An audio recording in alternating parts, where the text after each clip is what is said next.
Yo, what's up everyone? So I'm going to do a quick video on the Glidr Original 4 that was just released not too long ago. I went ahead and picked this up off of, I think it was Knife Center or something, one of those fucking sites where they had dropped it, and I just happened to see it, so I decided to snag it, check it out, see what it's all about, kind of compare it to the squids that are out there. One of the first things that I kind of noticed about it was the attention to detail that they put into a lot of the features on it, just like general pattern design. You know, they mark the screws with the appropriate size and everything, which was kind of cool. You know, even the blade itself, you know, is marked in several spots here, and then on the edge it has the 440C hardened.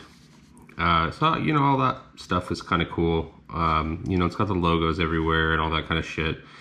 It's really a well thought out design. It tapers here where the bushings and the washers sit.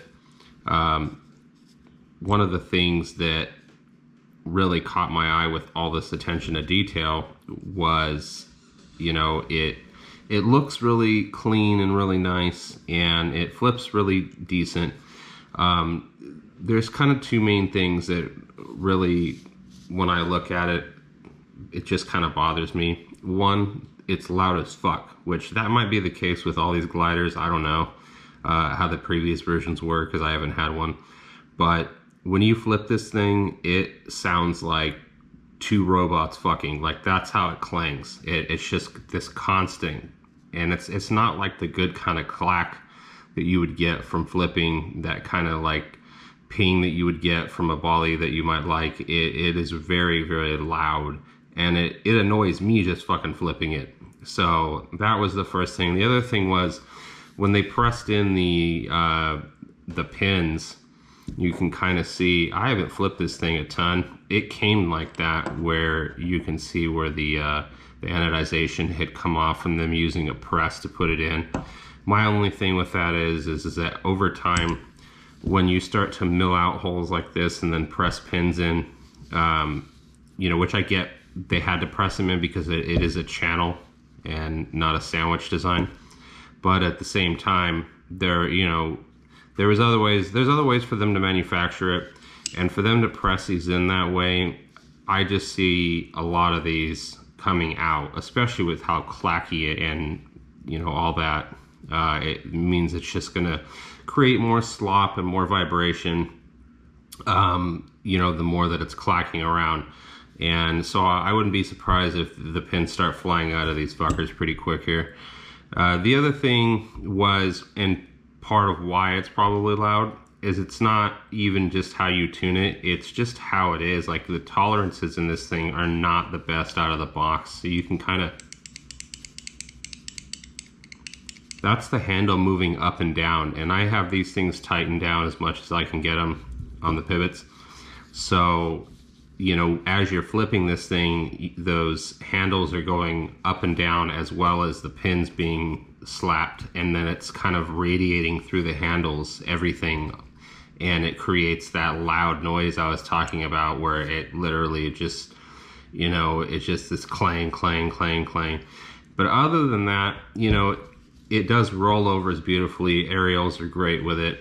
Fanning's kind of it's, you know, I'm not the best fanner anyway, but definitely, you know, fanning is not as smooth as it could be on, or is on, some of the other models of trainers and Balis out there. It does tend to slip out of my hand a little bit more than even just like the smooth surface Mako. I'm not really sure if it's because they anodize the handles, and I believe the squids have Cerakote on the handles, which is a little bit more of a less slick surface than anodizing is. It kind of almost has a slight texture to it in itself. So that's probably why they went with the Cerakote over the anodized, because their anodized handles for squid have, like the squid trainer, you know, they have all of that like knurling that goes into the handles and stuff. So that is kind of a negative, along with the noise. But other than that, you know, it's really been nice. It's definitely obviously fucking handle bias. I mean, you know, look at it. But outside of that, you know, it flips really well.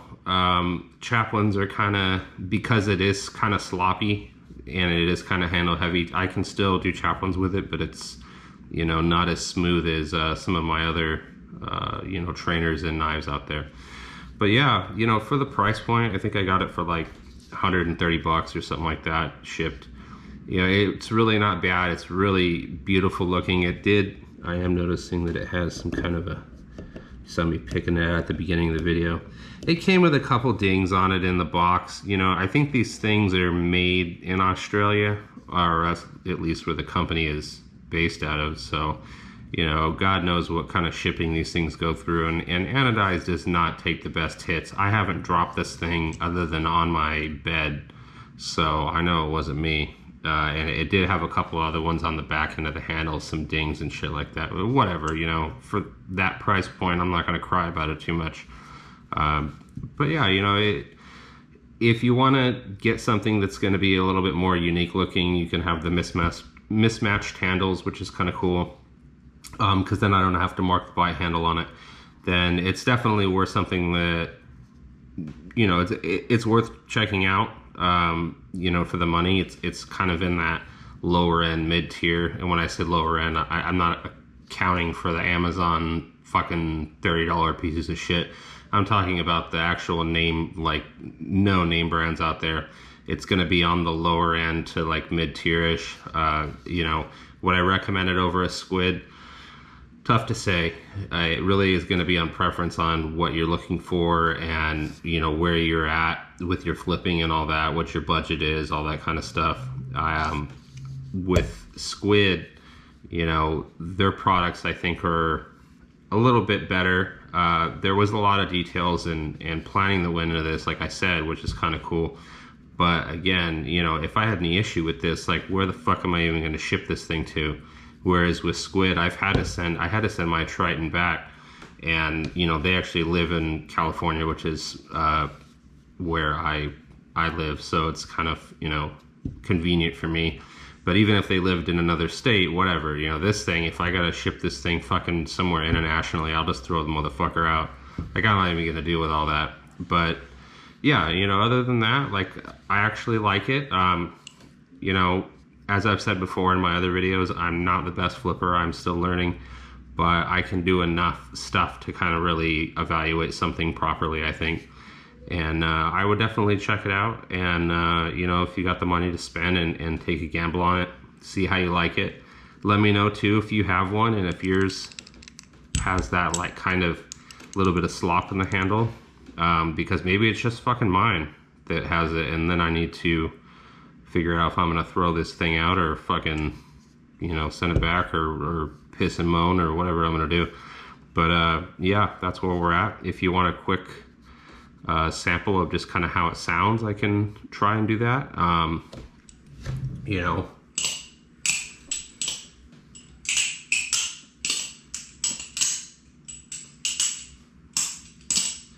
so it is very clacky. But yeah, other than that, you know, I mean, if you don't mind that and you're not going to have somebody that's going to be annoyed by it, like a wife or a roommate or your parents or you know, wherever, your neighbors, then fucking go for it. But yeah, till next time, take care, have a good one.